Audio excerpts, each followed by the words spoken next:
So what's been happening in the past few weeks? So I think it's been about 3 weeks since we did the last video. The team has been super hard at work at getting the campsites and all the grounds around them dialed in to what they were before the storm.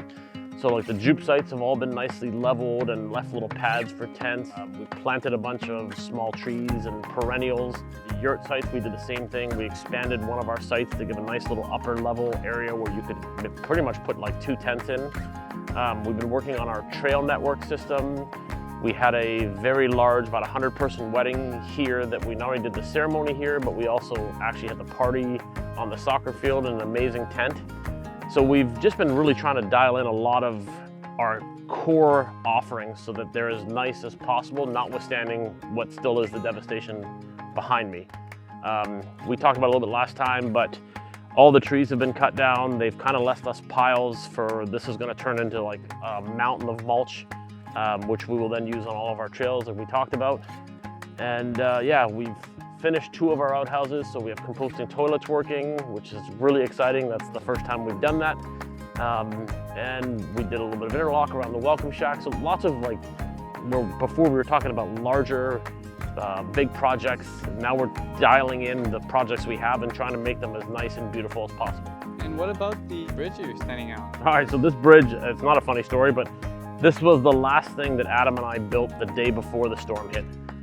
We just uncovered it 3 days ago as we were starting to clear off some of this, so I thought it would be a good place to shoot from because it makes the backdrop to what we're gonna do next, what our kind of winter plan is. So as you know, you have some pictures. We just finished our first lake. We're now just finishing grading all the beaches, so we'll have some space for beach volleyball and some other stuff.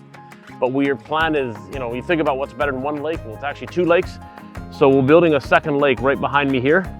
And the lake will be actually, the Jupes will be overlooked. You sit on your deck, you'll be able to see people swimming, you'll be able to see, hopefully, birds landing and all sorts of cool stuff. So there'll be quite a large lake behind me.